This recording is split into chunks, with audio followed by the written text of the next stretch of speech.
official Grambling State University app is here, and the features make it 100 times easier for you to navigate through the semester. Get direct access to your grades, student email, your Tiger One card, news, the KGRM radio station, campus events, local weather, and more. There's even a map that'll show you exactly where you are on campus so that you can get to where you need to be. In your free time, you can stay up to date with the latest social media posts from the Grambling State University, Instagram, Facebook, and Twitter. So head over to the App Store and download the Grambling State mobile app today.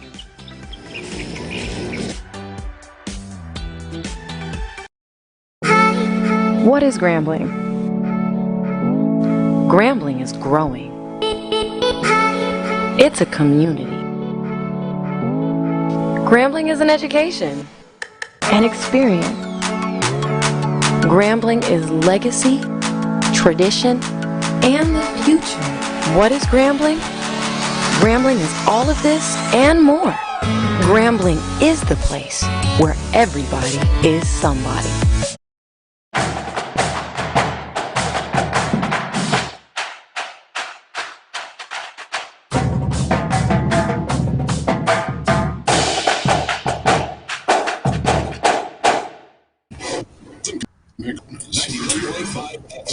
KGRM, Grambling State University, Grambling, Louisiana.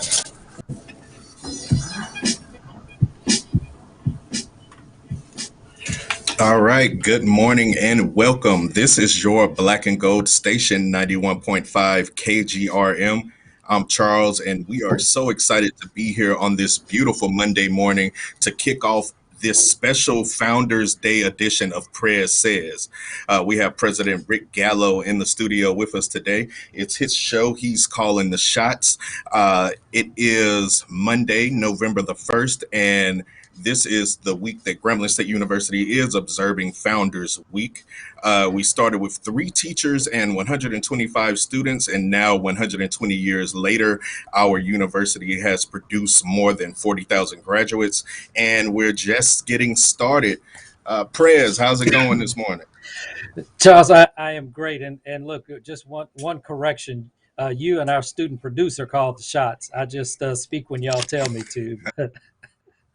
Look, it's so great to be on, and of course, you know, as we're celebrating 120 years of academic excellence here at Grambling, it is nothing short of amazing, and just to, you know, have the opportunity to reach such a milestone, I think is certainly commendable in and of itself.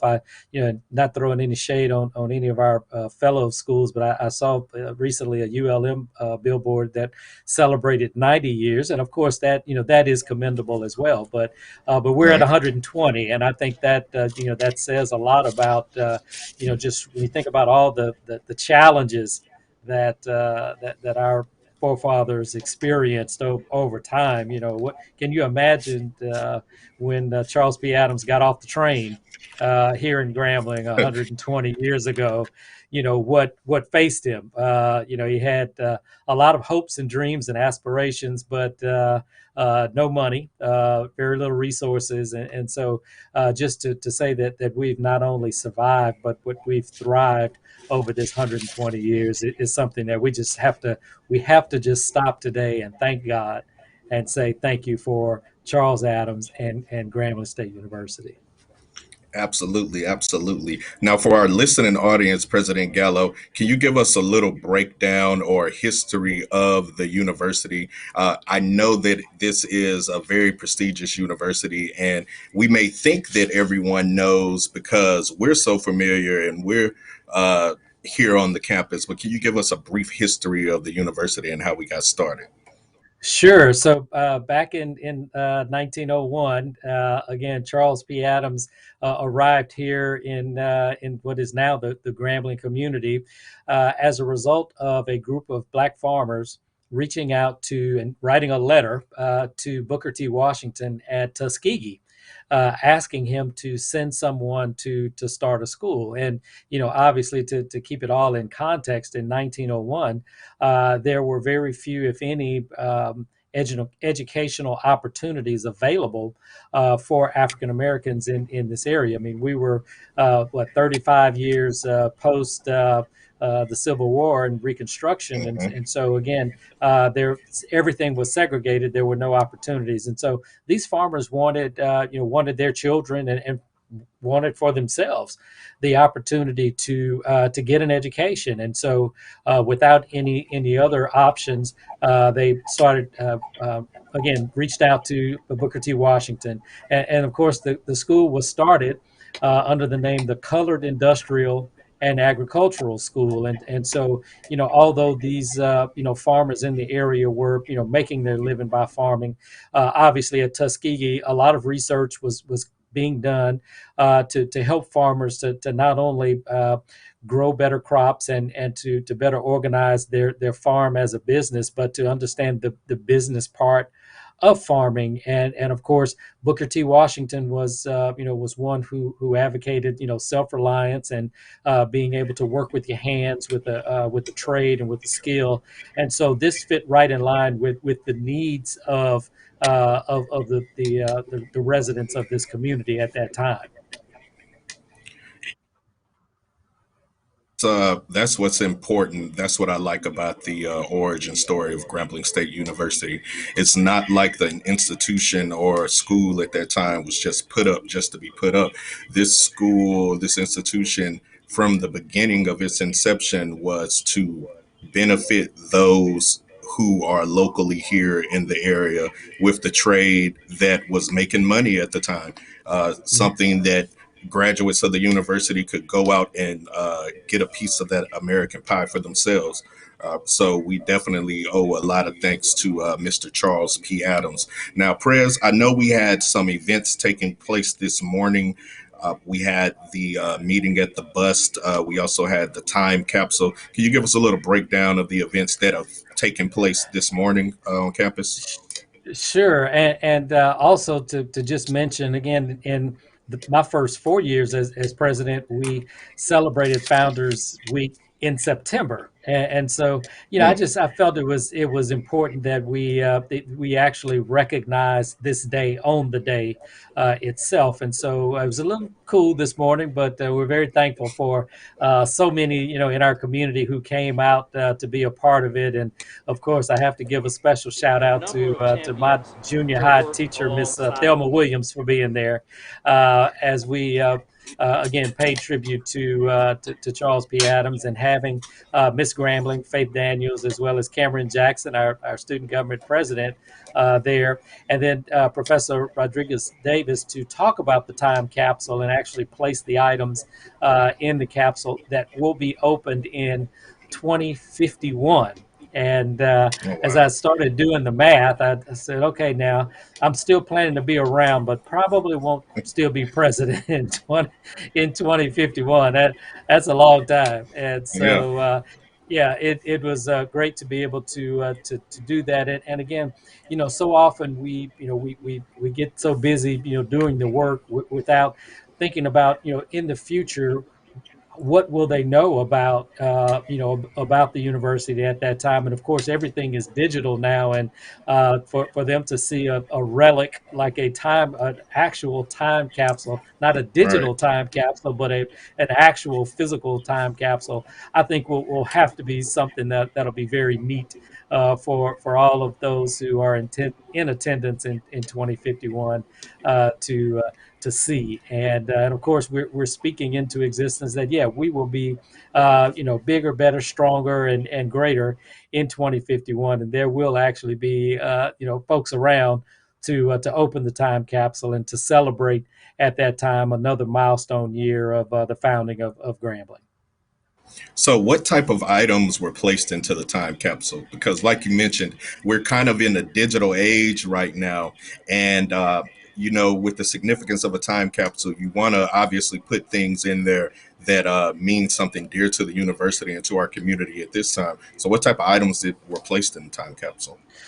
Sure. So there was a Founders Day book that was placed in, as well as my mother's book, A History of Grambling State University, and certainly a want to number of give a shout out champions. to Mom for turning her dissertation on the history of Grambling into a book.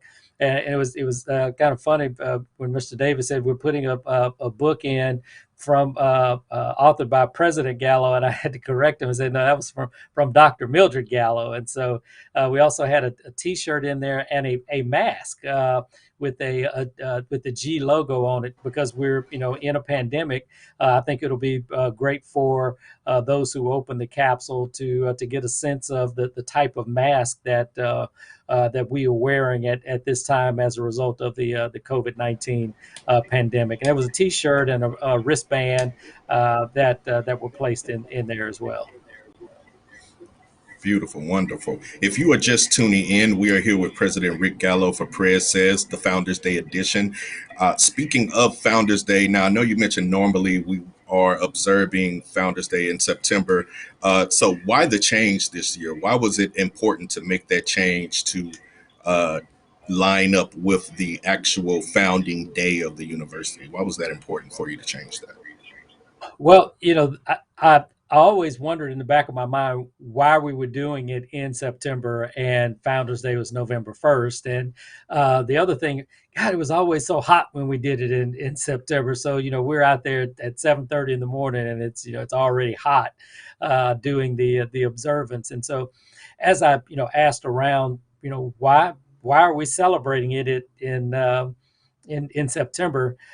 Nobody could say anything other than, well, this is just kind of how we remember doing it for so long. So there was Okay. nothing articulated to me that was a reason why it was in September. And there may be some local historian who's listening right now who will probably call me and say, "Hey, this is why it was being celebrated in September." But I did take it Right. to the Founders Day committee, and they all agreed that it would be appropriate to do it on the actual day. And again, although it was a little bit cool out this morning, it wasn't like frigid cold or freezing. So I think it was certainly appropriate, and especially on a milestone year of 120 years that we actually celebrated on the actual day. It's kind of like you're scheduling a birthday party for your kids and you do it on the weekend out of convenience, but it's not their Yeah. actual birthday. So we wanted to be true to the date, and it would certainly be my intention going forward that we would continue to respect the I'm going to call it the sanctity of the day, and to celebrate it Mhm. on November 1st going forward. Absolutely. As we know, Grambling State University is a worldwide brand. Our prestige is very much so fueled by education, athletics, and of course the world famed Tiger Marching Band. How has athletics programs and the band, like when were they established? Does that line up with the 120 as well, or how do those No, dates work? yeah, so no, actually, in 5 years, we will celebrate the 100th anniversary of athletics, as well as the 100th anniversary of the marching band. It wasn't called World Fame back then, Right. but both were founded in 1926. So again, when you think about all of these dates sort of corresponding, and we'll be celebrating 125 years as an institution and 100 years with athletics and the band. I think it certainly, this is 120 is more of a launching pad to 125. And again, these are very significant dates. When Louisiana Tech, for instance, was founded only 7 years before we were in 1894. And so, Hmm. to say that we have been, in existence for this long is something that is very, very important, not only in African American history, in the history of Grambling and Lincoln Parish, but in American history. To say that as an HBCU, and of course there used to be twice the number of HBCUs than what we have now, and so all of these things are significant. And then having the band, not only performing in the first Super Bowl and more Super Bowls than anybody else, and in foreign countries and in presidential inaugurations, and for in commercials and whatnot. We are truly world fame, and the band has been such a tremendous part of spreading the name Grambling all across the globe. And then, of course, with athletics, and we always think about football, and the fact that in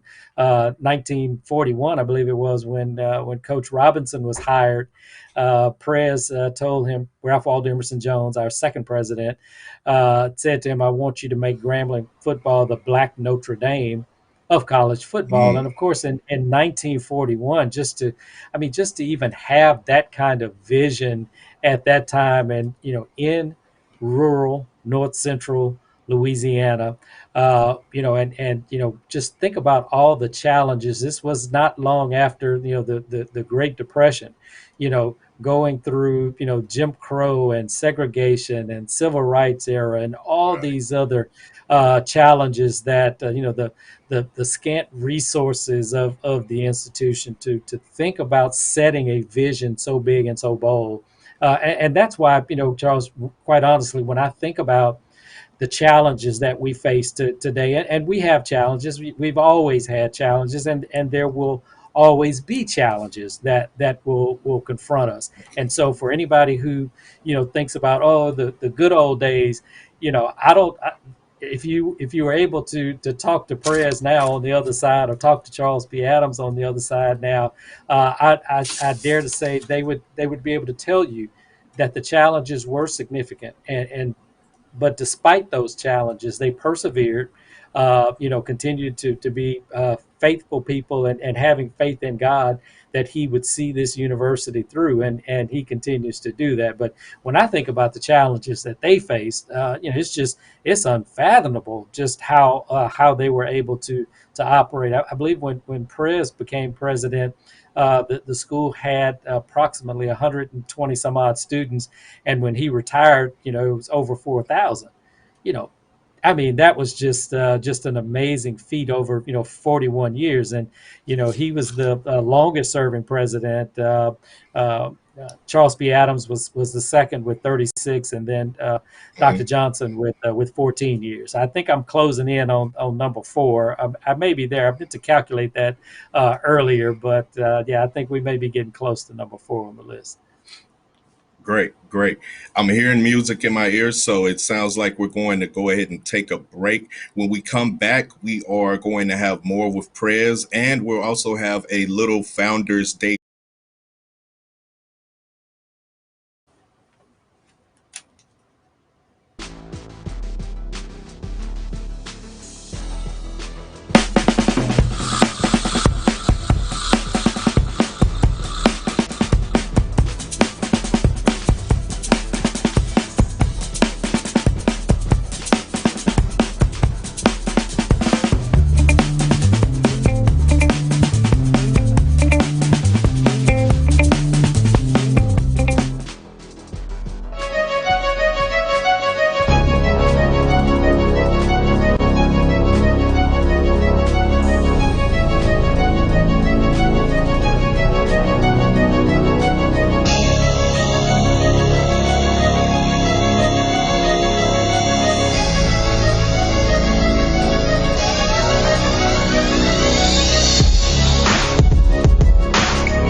And other UL system institutions. Perfect cold vaccination.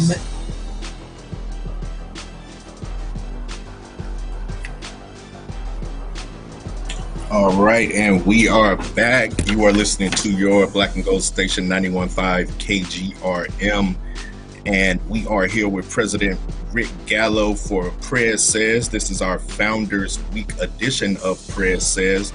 And before we went to the break, we were kind of alluding to the university and athletics. And I just wanted to mention that it looks like we have two inductees to the SWAC Hall of Fame that's going to be held December 17th. We have Bertram Lavelle, the track and field coach, and Melvin Lee with our football program being inducted into the SWAC Hall of Fame. I just think that that's an amazing story if we're talking about the story of Grambling and we're talking about the story of the professionals that this institution has produced. And I just felt like that was a good way to kind of bring that to attention. That's going to be happening December 17th in Atlanta, Georgia. Now, this morning, Prez, we also had the proclamation signed.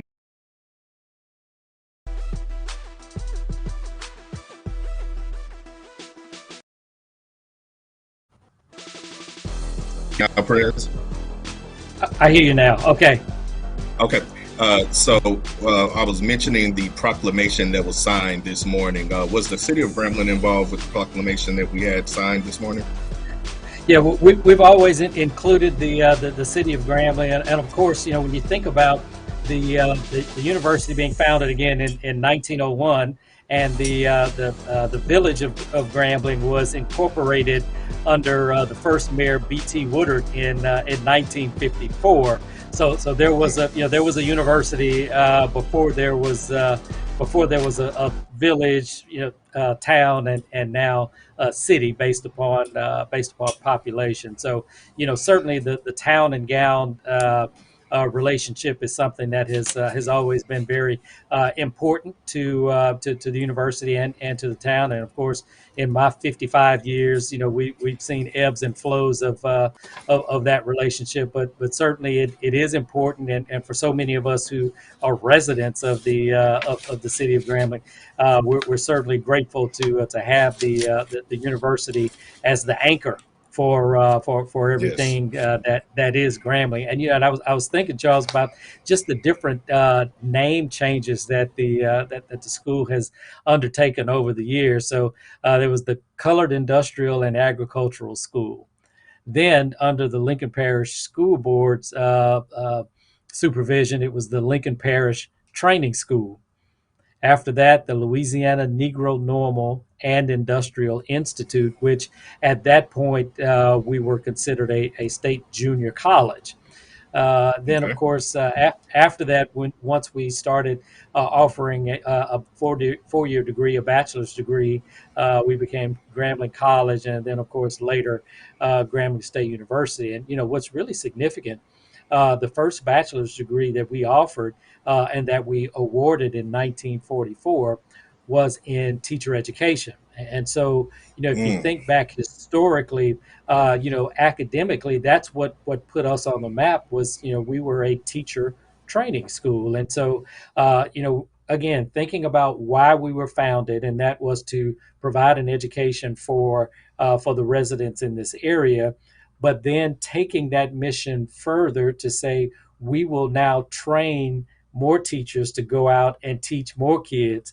And so, to look at that first list of graduates, and I thank Ms. Patricia Hutchison, our registrar, for providing this to me, and Ms. Nash, I believe, and Dr. Shalina Johnson for providing me with the names of the original 59 graduates who finished, and there was only one male, Charles, in that first class of graduates with the bachelor's degree in teacher education, and to think where we are now with what I'm going to call a renewed focus of teacher education, and the launching of the Call Me Mr. program, and really dialing in on the importance of Black male teachers who currently only represent 2% of classroom teachers all across the country.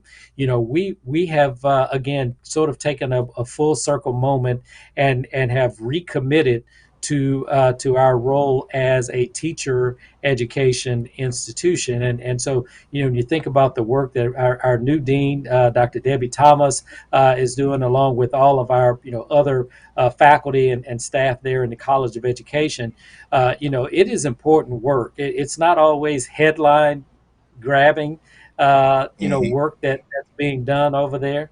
But I tell you, it is so incredibly important because, we can't, we won't have students to teach cybersecurity to if they don't get the training in the early grades. And so this Yes. is something that, again, I think we have, we've seen not only out of necessity, but that is really being true to our mission, and that is to train teachers to go out and to teach our kids and to prepare them for the day that they're ready to they're ready to attend Grambling. Absolutely, absolutely. Our speaker for tomorrow's convocation, which is being held in the Frederick C. Hopkins Assembly Center, is Dr. Dana Williams. She is a 1993 graduate of Grambling State University. Can you give us a little background on her and why it's important for alums like herself to come and speak with our student body during these times? Sure. Yeah. So, look, Dr. Williams, we're so proud of the work she's doing. She is the dean of the graduate school at Howard University, and of course, Howard uh, is always viewed as one of those top tier HBCUs, and of course, to have one of our graduates as the dean of their graduate school, I think is very notable. And I had reached out to Dr. Williams when she was appointed as the interim at that time, and then of course a subsequent permanent appointment, and just to congratulate her and to tell her how proud we were. And she said, "Look, if there's ever anything that I can do to help my alma mater, please call on me and let me know." And so I reached out to her and reminded her that she said we could call on her, and so she was honored to be asked to come in and speak as our Founders Day convocation speaker, and really just the love that she has for our institution, and the fact that she's gone out and has an extremely impressive career as an author, as a speaker, and now as a graduate dean. We certainly appreciate her taking the time to come here and to share this day with us. So looking forward to Dr. Dana being here all tomorrow.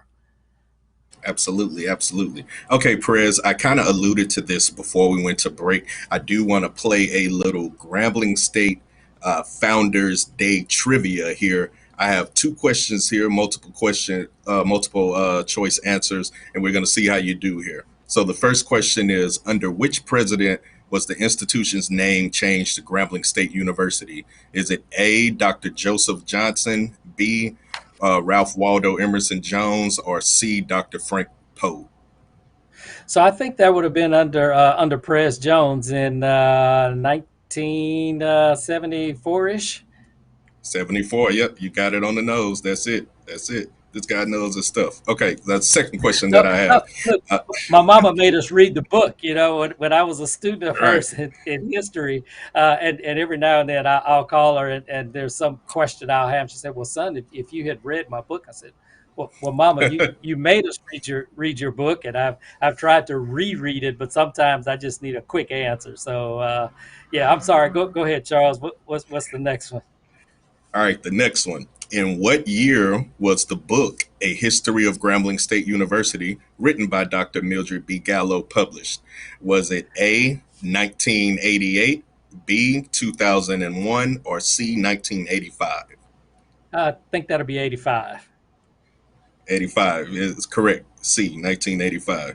That's good. You're on top of it. I tried to stump you there with the 88, 85. I was like, Right. it's kind of close right there, but yeah, it was 85, correct.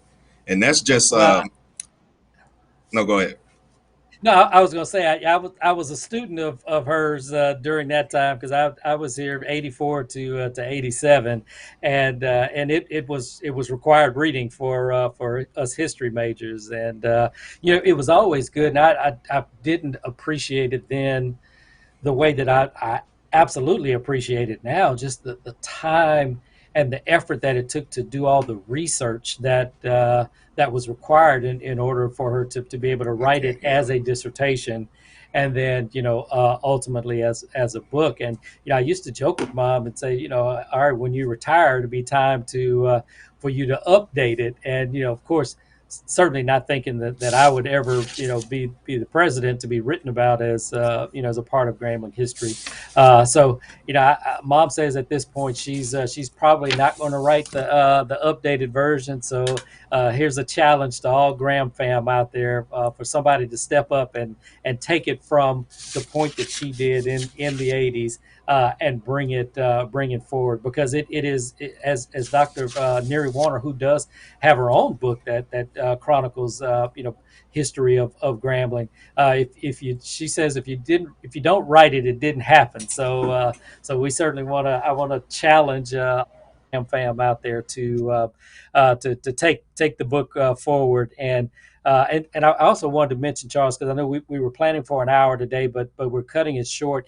I'm going to be going over to attend the groundbreaking for the new Lincoln Prep campus that'll be located off Highway 150, which is also known as Old Grambling Road, and Right. and that's that is very significant. It's a $30 million campus that will be in our community to provide K through 12 education to kids in this area. And so certainly want to commend Executive Director Gordon Ford and the entire board of the foundation that sponsors the Lincoln Prep school there for their vision and for their commitment to ensuring that we do maintain K-12 education offered within the city limits of Grambling. So definitely looking forward to seeing that magnificent campus built. And yet I did do a little math on this one. I thought about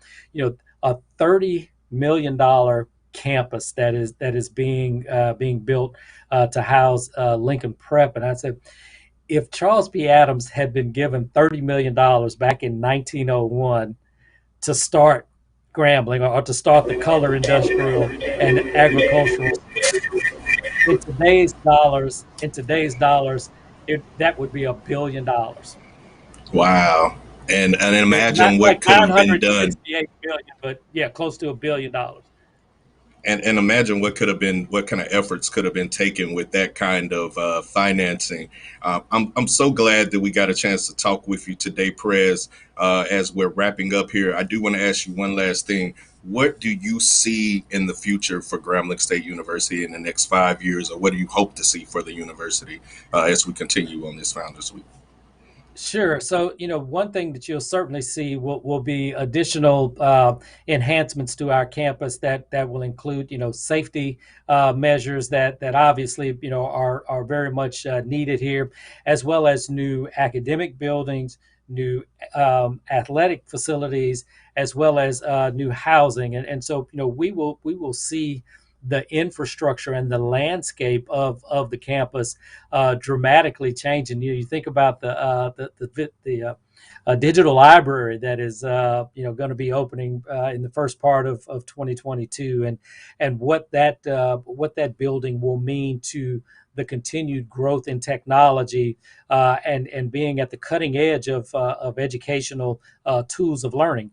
The sky is the limit, and again, as amazing as our past is, our best days are still ahead, no matter what challenges may come, and what the enemy has meant for our harm will certainly work out for our good, because God has been with us and will continue to be with us, and we're going to trust Him to lead and guide us every step of the way. Absolutely. Prez, thank you for joining us here. Thank you, everybody, for listening here to KGRM for Prez Says. This year's theme is Together We Rise. So it's more important than ever that we stay unified as a unified front, as a Grambling family. Thank you, Prez, and we'll talk to you next time. Thank you, Charles, and thank you, All right. everybody. Happy anniversary, Founders Day. Happy Founders Day to you, too. At First National Bank, we have a strong team of bankers who are dedicated to meeting the needs and dreams of our customers. With competitive rates, tailored loans, and exceptional customer service, your experience with us is sure to be like no other. Call or visit us today.